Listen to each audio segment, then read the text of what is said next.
Pernah nggak kalian iseng buka Google Maps, terus narik petanya paling bawah banget sampai nemu wilayah putih yang nggak habis-habis? Yap, Antartika. Bagi kebanyakan orang, Antartika itu cuma es, suhu minus, sama tempat mainnya penguin. Tapi buat para pencinta teori konspirasi, Antartika itu ibarat Area 51 versi raksasa. Ada yang bilang itu tembok es ujung dunia, pintu masuk ke perut bumi, sampai markas rahasia alien. Hari ini, kita nggak cuma bahas katanya-katanya. Kita bakal bedah dari teori bumi datar yang viral, misi militer Amerika yang misterius, sampai penemuan sains yang menurut gue jauh lebih gila dibanding konspirasi manapun. Penasaran? Ambil posisi paling nyaman, kita berangkat ke ujung selatan bumi. Kita mulai dari yang paling rame di internet, teori bumi datar. Teman-teman kita di komunitas ini percaya kalau bumi itu bukan bola, tapi piringan. Nah, Antartika ini menurut mereka bukan benua, tapi tembok es raksasa yang ngelilingin seluruh dunia. Fungsinya apa? Biar air laut nggak tumpah keluar angkasa. Coba deh kalian bayangin, kalau kalian lagi naik kapal terus tiba-tiba di depan kalian ada tebing es setinggi gedung 20 lantai yang nggak ada ujungnya. Apa yang kalian pikirin? Pasti kepikiran, jangan-jangan ini emang ujung dunia kan? Terus mereka bakal bilang, lihat tuh logo PBB, Antartika nggak ada di bawah, tapi jadi cincin yang ngelindungin dunia. Mereka yakin banget, militer seluruh dunia itu janjian buat jagain tembok ini, biar kita nggak kabur ke dunia lain. Kedengerannya kayak film The Truman Show ya, tapi bener nggak sih militer sekompak itu?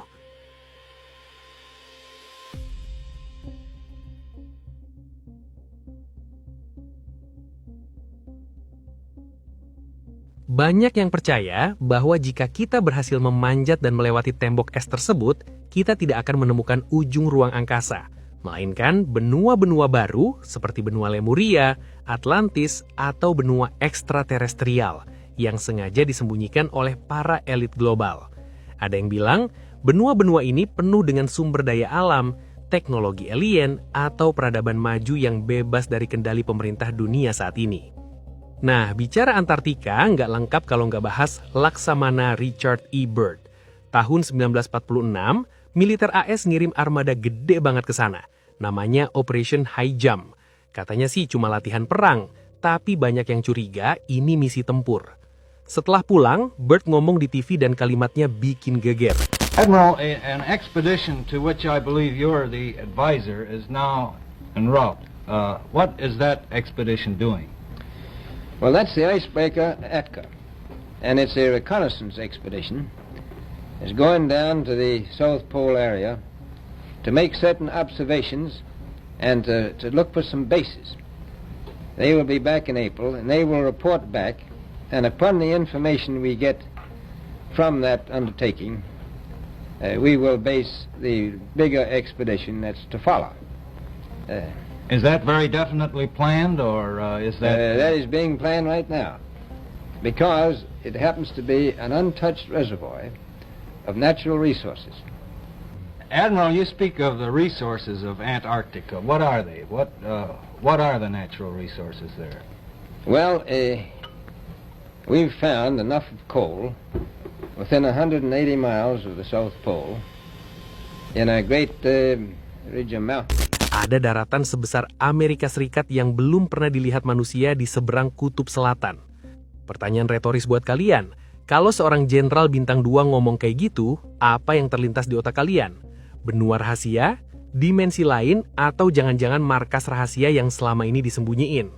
Banyak yang percaya, Byrd nemu jalan masuk ke dunia dalam.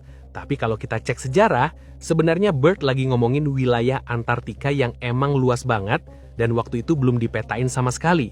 Tapi ya namanya konspirasi, cerita ini udah terlanjur jadi legenda.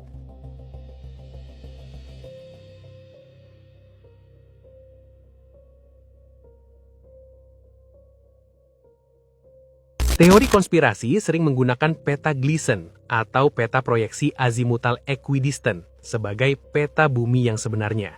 Menariknya, peta ini sangat mirip dengan logo Perserikatan Bangsa-Bangsa atau PBB. Dalam peta ini, kutub utara ada di tengah piringan dan Antartika menjadi cincin es yang mengelilingi seluruh benua. Konspirator percaya bahwa logo PBB adalah kebenaran yang disembunyikan di depan mata.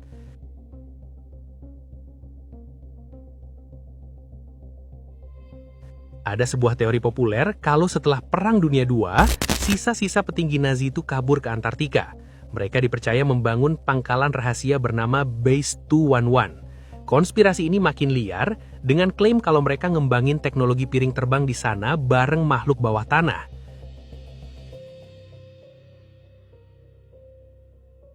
Banyak penganut teori Hollow Earth percaya bahwa di kutub selatan ada lubang gasa banget yang bisa nembus ke pusat bumi.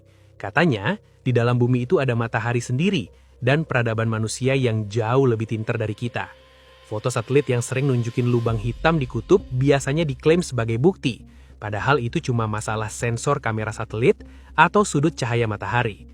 Tahun 2016, dalam waktu yang berdekatan, tokoh-tokoh besar kayak John Kerry atau Menlu AS waktu itu dan Buzz Aldrin, astronot, pergi ke Antartika.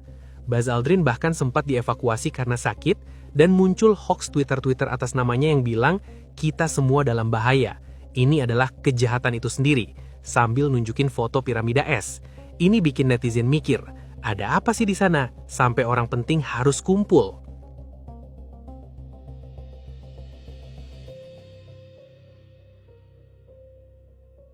Nah, sekarang kita bahas hal-hal aneh yang beneran ada di sana. Pernah dengar Blood Falls atau air terjun darah?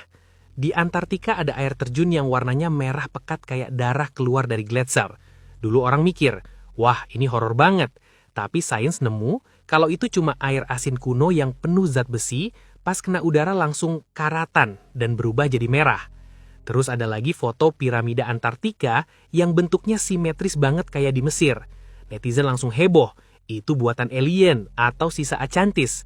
Tapi faktanya, itu namanya Nunatak. Cuma puncak gunung yang kena erosi angin dan es jutaan tahun sampai bentuknya jadi kotak atau piramida.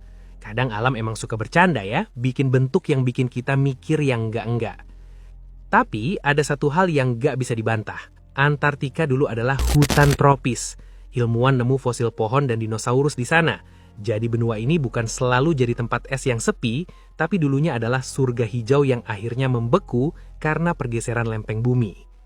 Terus, kalau emang nggak ada alien atau tembok es, kenapa sih kita nggak boleh sembarangan ke sana? Kenapa kayaknya dijaga ketat banget?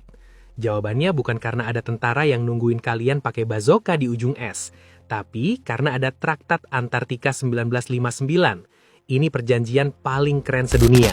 Isinya, Antartika nggak boleh punya siapapun, nggak boleh ada militer, nggak boleh ada tambang, cuma boleh buat sains.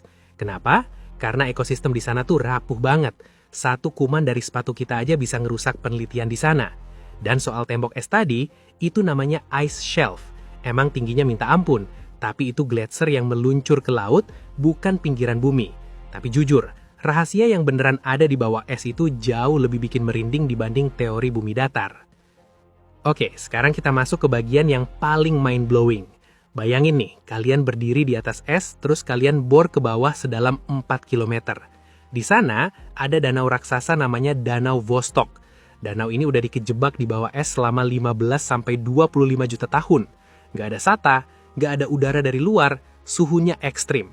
Kira-kira ada kehidupan nggak di sana? Logikanya sih enggak ya, tapi ternyata sains nemu sesuatu. Tahun 2012, ilmuwan Rusia nemu ribuan jenis bakteri unik di sana. Mereka hidup dengan cara makan mineral dari batu. Ini yang bikin NASA heboh. Kenapa? Karena di bulan Jupiter yang namanya Europa, kondisinya mirip banget dengan Danau Vostok, es tebal dengan air di bawahnya. Sains ini sangat penting buat NASA. Kenapa? Karena di bulan Jupiter bernama Europa, kondisinya persis seperti Danau Vostok. Kalau di bawah es Antartika ada kehidupan, maka peluang ada kehidupan di bulan planet lain adalah hampir 100%. Jadi Antartika bukan pintu ke dunia lain di balik es, tapi pintu bagi manusia untuk memahami kehidupan di luar angkasa. Antartika adalah tempat di mana imajinasi manusia dan realitas sains bertabrakan. Teori tentang tembok es dan peradaban rahasia muncul karena kita sebagai manusia selalu haus akan misteri. Kita ingin percaya bahwa dunia ini masih punya tempat yang belum terjamah. Namun kenyataannya mungkin lebih dalam. Antartika adalah memori kuno bumi. Di bawah es itu tersimpan data perubahan iklim miliaran tahun lalu, fosil dinosaurus dan organisme purba yang bisa mengubah cara kita memahami biologi. Pertanyaan penutupnya, mana yang lebih menakutkan atau lebih indah menurut kalian? Membayangkan bumi ini punya tembok es yang menjaga kita tetap di dalam piringan, atau menyadari bahwa kita hidup di atas bola raksasa yang menyimpan dunia alien di bawah lapisan esnya sendiri? Antartika akan tetap menjadi misteri selama kita nggak benar-benar melindunginya. Karena jika es itu mencair, bukan cuma rahasianya yang akan keluar, tapi juga masa depan umat manusia ikut terancam. Terima kasih sudah menyimak sampai akhir. Tetaplah bertanya, tetaplah ragu, tapi jangan pernah berhenti mencari bukti. Sampai jumpa di penjelajahan berikutnya.